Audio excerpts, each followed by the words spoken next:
as três dimensões da vida: a dimensão material, a dimensão espiritual e a dimensão virtual. Muito obrigado pela presença de todos vocês. Que a paz do Cristo fortaleça em nós a certeza de que o caminho da felicidade é amar servindo e servir amando. A nossa proposta na noite de hoje, de conversarmos um pouco, neste período que é tão propício, né, a perceber que tempos são esses e como esses tempos interferem no nosso dia a dia, na nossa existência, na nossa condição moral, é perceber que é chegado o tempo, ou são chegados os tempos, tempo de renovação íntima. O Natal é um período em que o planeta se envolve numa aura energética, mas salutar ao nosso coração. É um período em que nós nos tornamos naturalmente mais fraternos.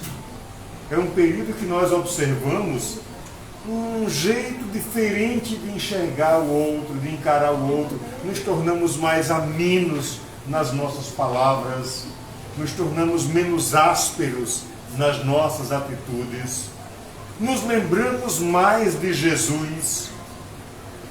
Começamos a observar Jesus agora não como aquele ser distante, lá no céu, na imensidão, ou distante de mim, ou distante das minhas ações. Começamos a enxergar pelo menos um rasgozinho de Jesus na figura do outro, na figura do meu próximo.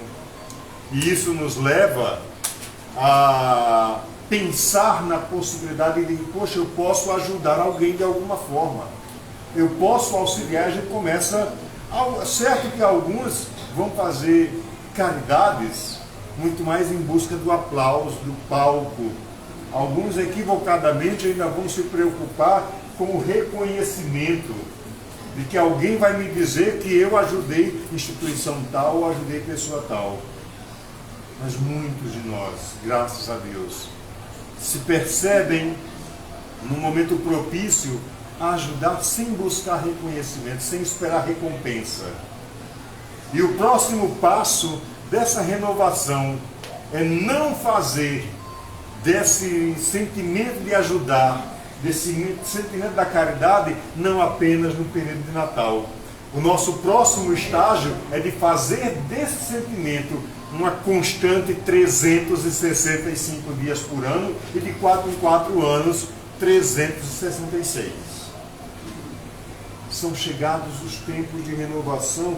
Lá na Gênesis, no capítulo 13, item 1, nos diz Allan Kardec: são chegados os tempos, dizem-nos, de todas as partes, marcados por Deus em grandes acontecimentos que vão se dar à regeneração da humanidade. E o que a gente pode entender por essa regeneração? Nós compreendemos a regeneração moral de cada um de nós. Nós passamos a nos espelhar um pouco mais na imagem, não, mas era de Jesus. Que olha, 8 horas tá bom chegar aqui, 8 da manhã, né? Então, ela fez Esmeralda, né? Tá. Quando profeticamente os Espíritos vão vir nos dizer que são chegados os tempos de renovação, é a nos orientar, primeiro, a nos convidar a abandonarmos a perspectiva do vaso velho que Paulo nos fala com tanta propriedade. Abandonarmos as nossas velhas, os velhos costumes, abandonarmos as tradições que não nos fazem pessoas melhores. Toda a tradição é maravilhosa e muito boa, desde que nos leve a algum lugar. E quando este lugar nos leva à felicidade de me colocar lado a lado com o outro, o tempo da renovação chegou para mim.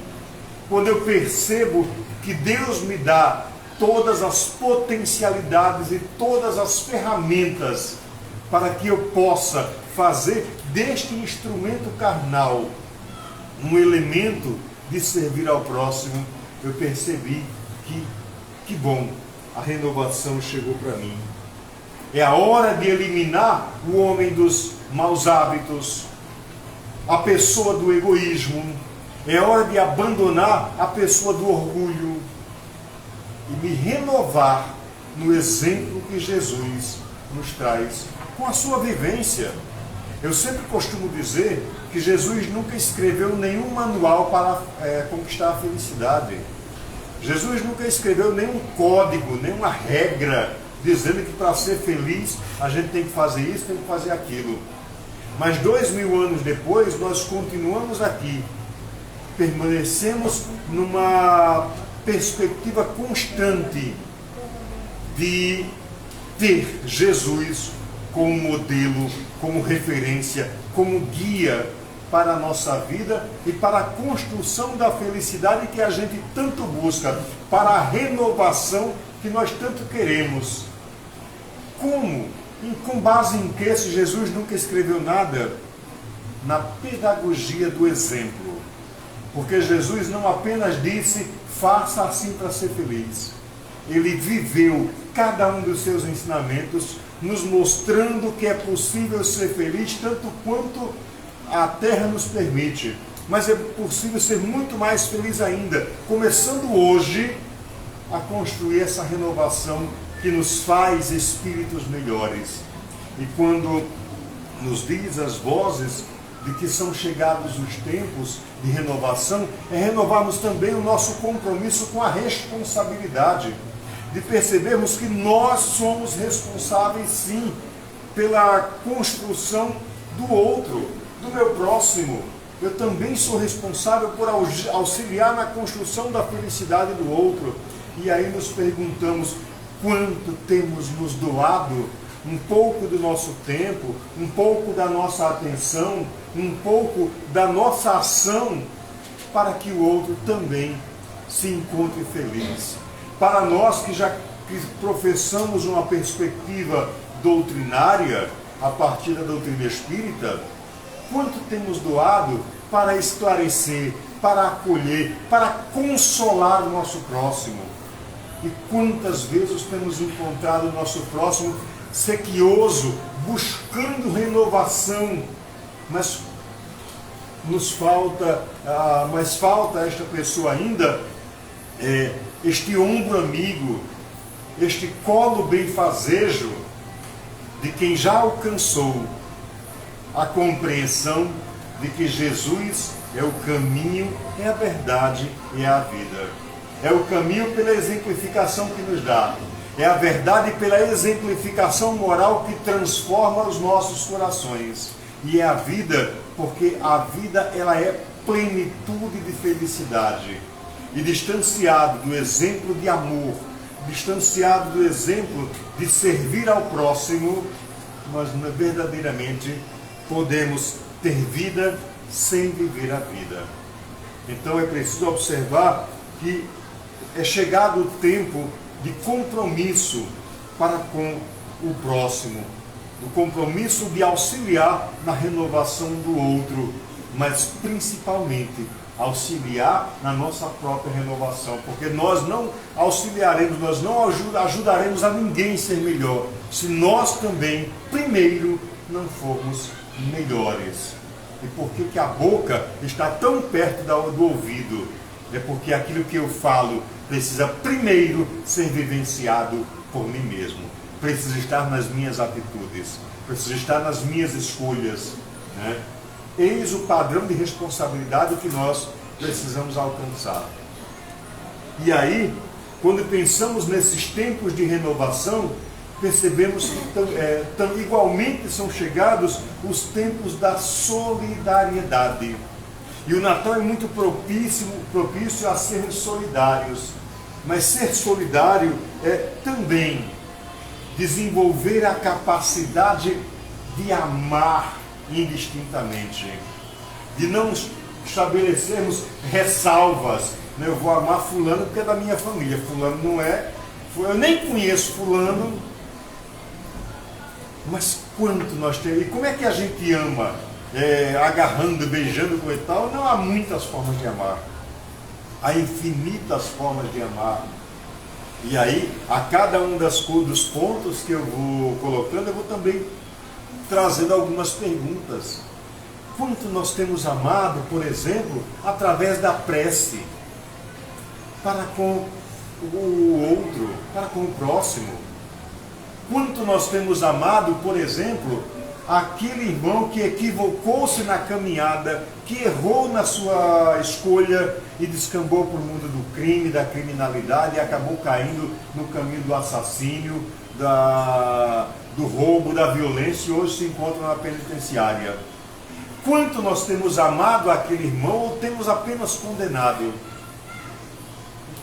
A partir do momento em que eu elevo minhas preces a Deus, a Jesus, a espiritualidade superior, para a transformação moral daquele irmão, daquela pessoa, eu estou contribuindo para que reduza a violência, para que reduza o assassínio, para que reduza a criminalidade. Eu tenho sido solidário com essas pessoas. Eu tenho sido solidário, por exemplo, com aquele irmão que mora na rua e a gente passa por ele. Não, isso não é problema meu, é problema da prefeitura. Né? E a gente vai se esquivando das nossas responsabilidades solidárias para com o próximo. Então, a renovação precisa acontecer também em nós, na perspectiva da solidariedade. Porque quando nós compreendemos essa solidariedade benfazeja, que irmana, que acolhe, que junta, que unifica, que nos reúne, nós compreendemos também um outro elemento e uma outra perspectiva desse tempo de renovação, é a renovação da nossa compreensão. Nós passamos a sermos mais compreensivos e espelhados no exemplo moral de Jesus. Espelhados no exemplo que Jesus nos traz, nós vamos compreendendo o quanto cada um de nós pode dar um pouquinho que seja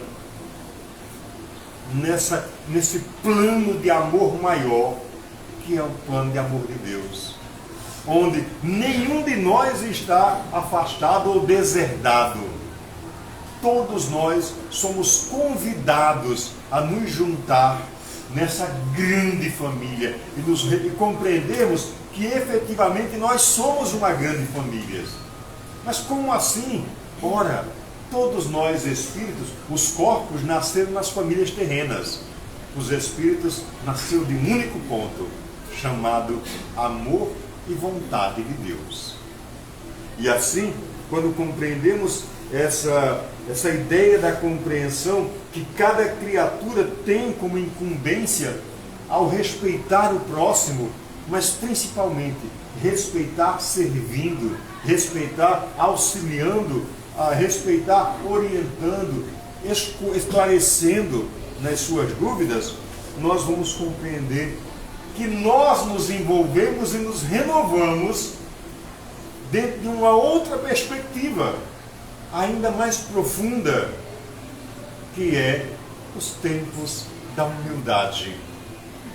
E vamos nos reconhecendo que nós não somos nada, a não ser filhos de Deus vocacionados à felicidade de amar.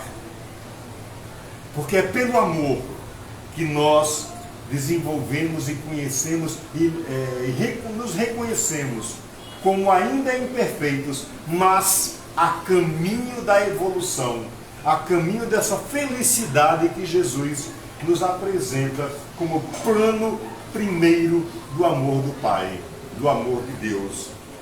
E aí, o Natal nos traz uma ideia muito interessante de humildade, porque sendo Jesus o Espírito mais perfeito que a Terra já conheceu, sendo Jesus o Espírito mais poderoso do ponto de vista moral poderia ele ter escolhido nascer, por exemplo, imperador romano, como Augusto César, ou o rei da Judéia, como Herodes, e ter sob o seu comando todos os exércitos, e dizer: vou implantar a minha doutrina, ou o meu pensamento, a minha filosofia de amor pela força. Vai ser imposta pela... Não, Jesus nos dá um exemplo fantástico. Poderia ter nascido no palácio, envolto em ouro e em poder e em bajulação. Nasce numa caverna, ou como nós dizemos no interior, numa loca, na maior simplicidade. Ou seja, é o espírito mais rico moralmente e se coloca, se apresenta aos olhos do homem numa condição de pobreza. Não que José não tivesse condições de pagar uma estalagem, uma hospedaria. José era um carpinteiro muito bom e muito requisitado. Mas devido ao censo que aconteceu naquela época, naquele período, todas as estalagens estavam ocupadas, não houve vaga. E aí vem um outro exemplo de humildade de Jesus, que poderia ter nascido, sua primeira cama ter sido um berço banhado em ouro. E o seu primeiro berço é uma manjedoura. E um nome bonito, né? Manjedoura. Lá para nós no interior, é um coxo mesmo onde os animais comiam. Um coxo simples assim, a nos mostrar, gente, de que todos nós... E aí vem uma outra perspectiva, um outro elemento, por exemplo, uma frasezinha que está lá no Antigo Testamento, a nos dizer que nós somos, enquanto matéria, nós somos pó, e ao pó retornaremos. Mas a essência que somos nós, que somos o Espírito, esse transcende a dimensão material. E Jesus nos ensina, nos dá esse exemplo de humildade. Podendo ter todo o poder, escolhe só o poder do amor. E aí, quando nós alcançamos essa humildade, nós vamos compreender também que nós alcançamos um elemento de maturidade espiritual. Porque já somos capazes de ser solidários. Já somos capazes de compreender o outro. Já somos capazes de entender a humildade.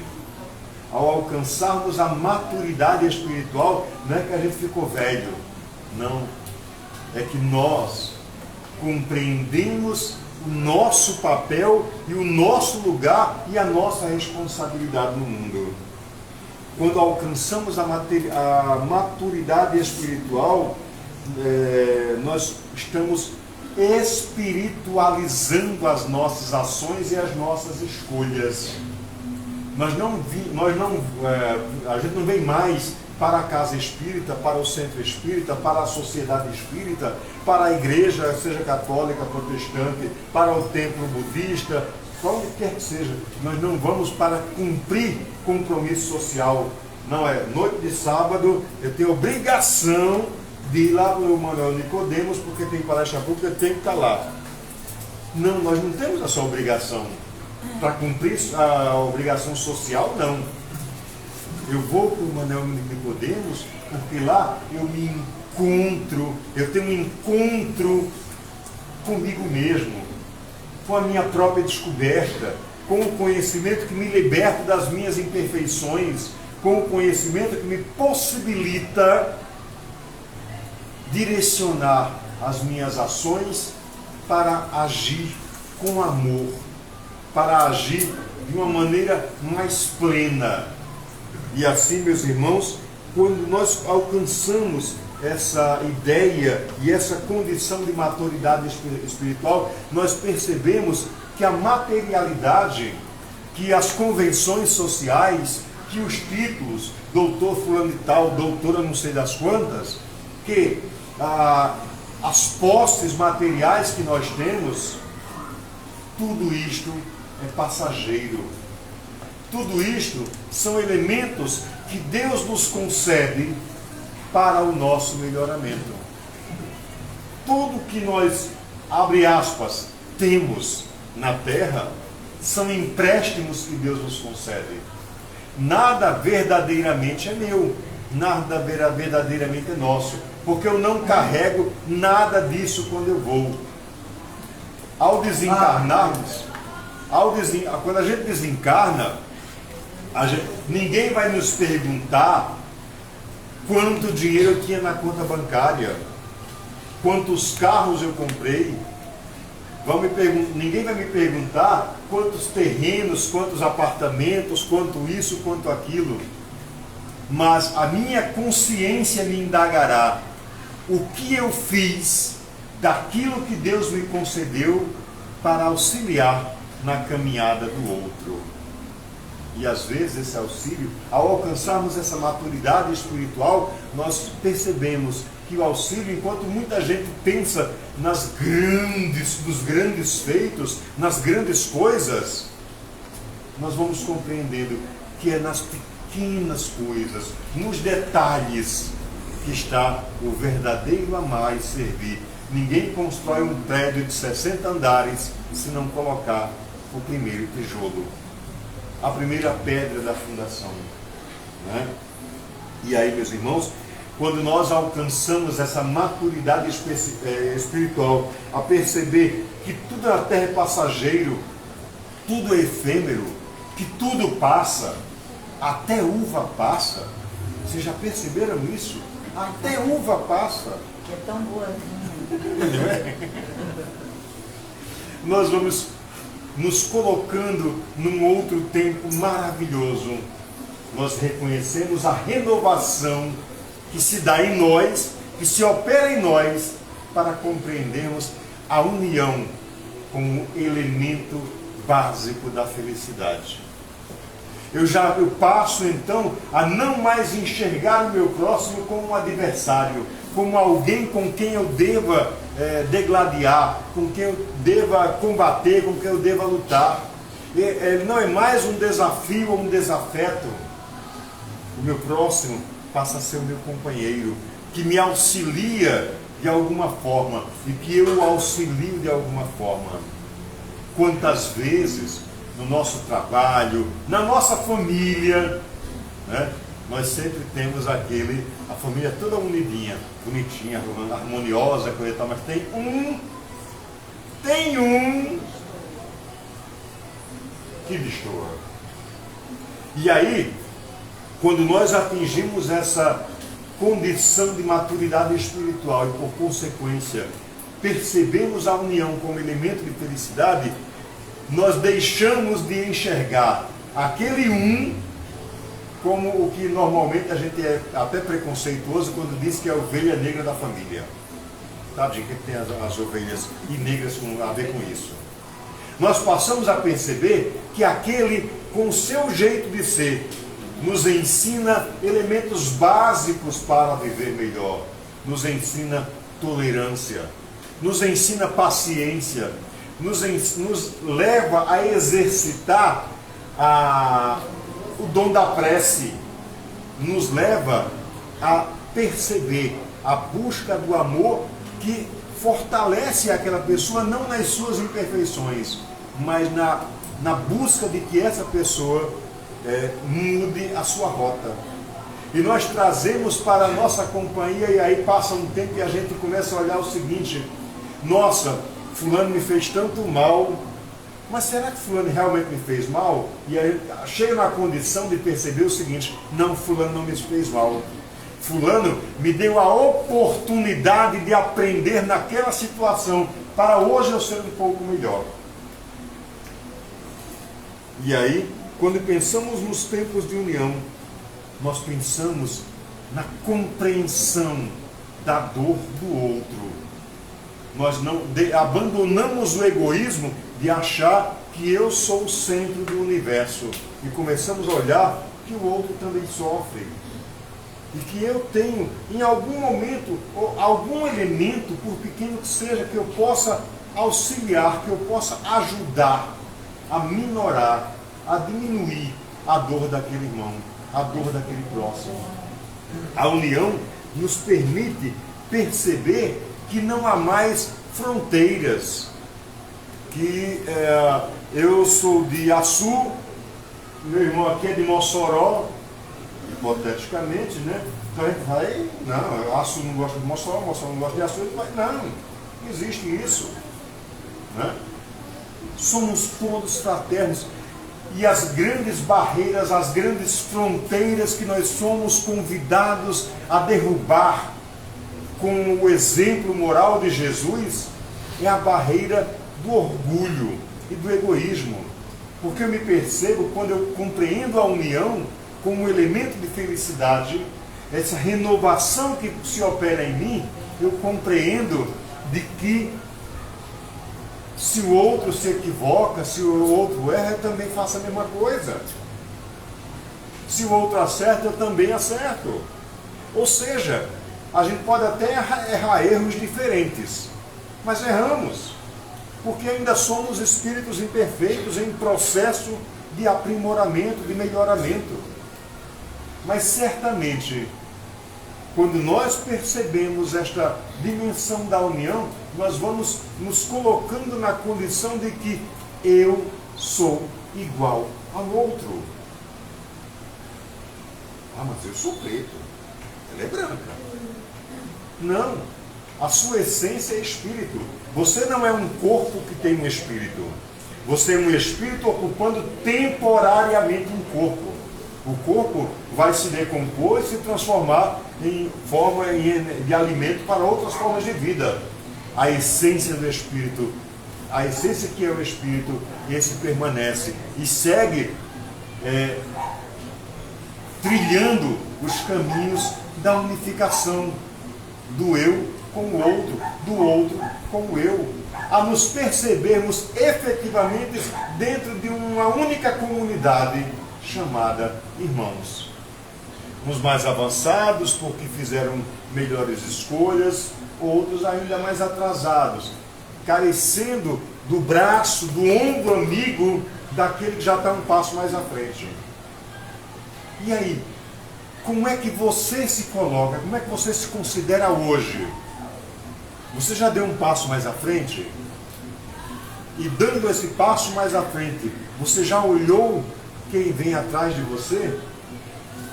Enxergou? Agora eu lhe pergunto, você tem se colocado como ponte para auxiliar quem vem atrás? Você tem reconhecido as suas limitações e tem buscado o auxílio e o apoio de quem você enxerga à frente? Nós somos todos elos de uma mesma corrente chamada amor. Não há distinção, nem de cor, nem de posição social, nem de localidade, nem de cultura. Não há distinção. Somos todos caminhantes da mesma estrada chamada evolução.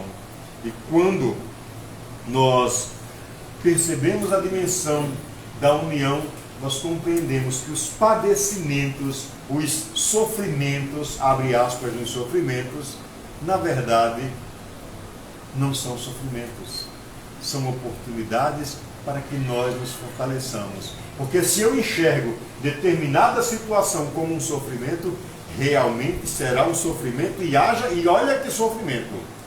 Porque eu começo egoisticamente a olhar para o meu problema, né?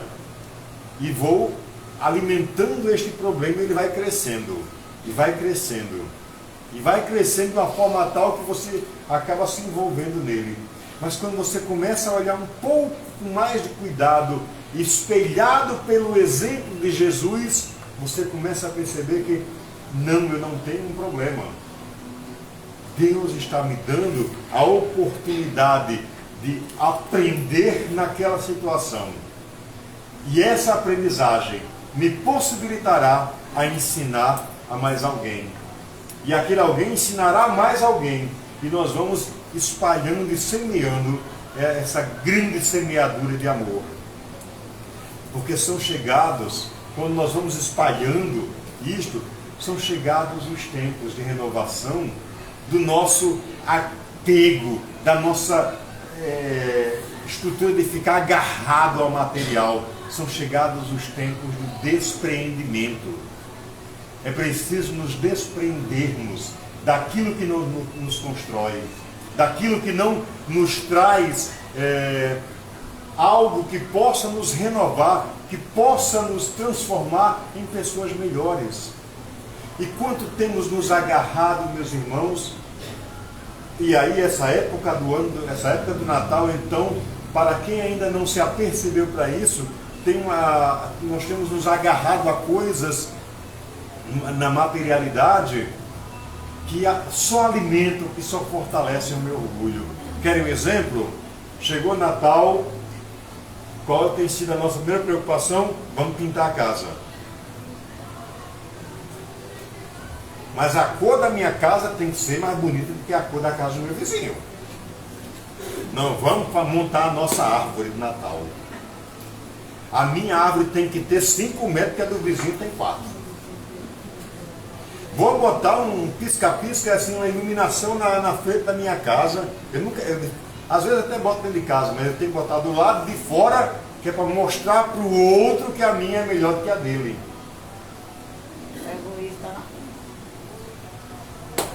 E aí as coisas vão caminhando para uma outra perspectiva, distante daquilo que é a essência do ensino de Jesus. Tem que fazer uma ceia de Natal imensa. A ceia de Natal, minha ceia de Natal tem que ter bacalhau da Noruega, tem que ter vinho do Porto, tem que ter champanhe Dom Perignon 1855. Uma garrafa custa, acho que custa em torno de uns 25 mil reais. Né? Não, mas na minha ceia de Natal, que eu vou chamar todo mundo da rua, né? Que é para eles babarem de inveja com a minha mesa. E nesse percurso todo nós esquecemos de um elemento básico do aniversariante da festa. Deixamos Jesus para lá. Jesus ficou no canto. Aliás, Jesus só apareceu mesmo no presépio. Nem os parabéns. Jesus ficou só no presépio. E olha se ficou no presépio, se ele não foi substituído por Papai Noel. Porque muitas vezes nós substituímos Jesus por Papai Noel. A essência do Natal é a essência da renovação dos nossos egoísmos, dos nossos orgulhos e do nosso despreendimento. Sejamos capazes não apenas de dar materialmente, de auxiliar naquele que tem necessidade, mas sejamos principalmente capazes de nos dar, de nos doar como elementos de esclarecimento, de acolhimento e principalmente de amor. Se a nossa mesa está farta,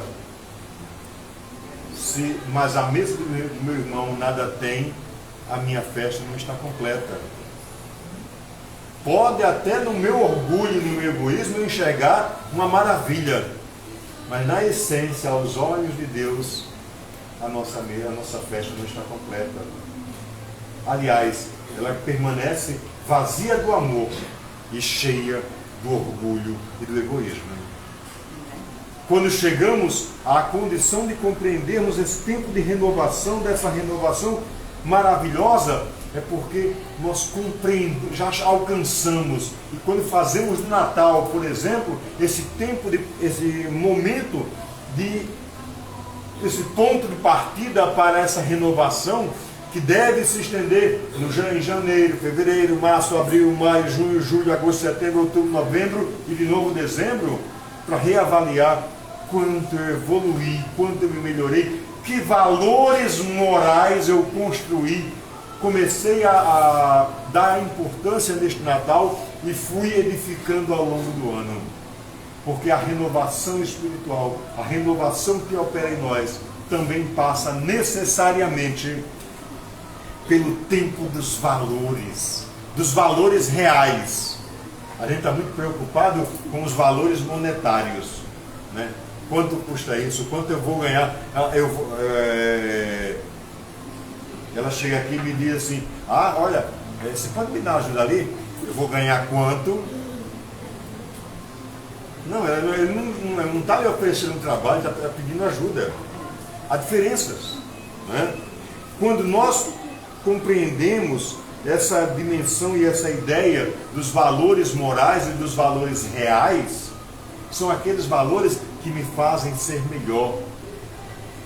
São aqueles valores que se integram, somos muitos valores que se integram dentro de três categorias: amor, justiça e caridade.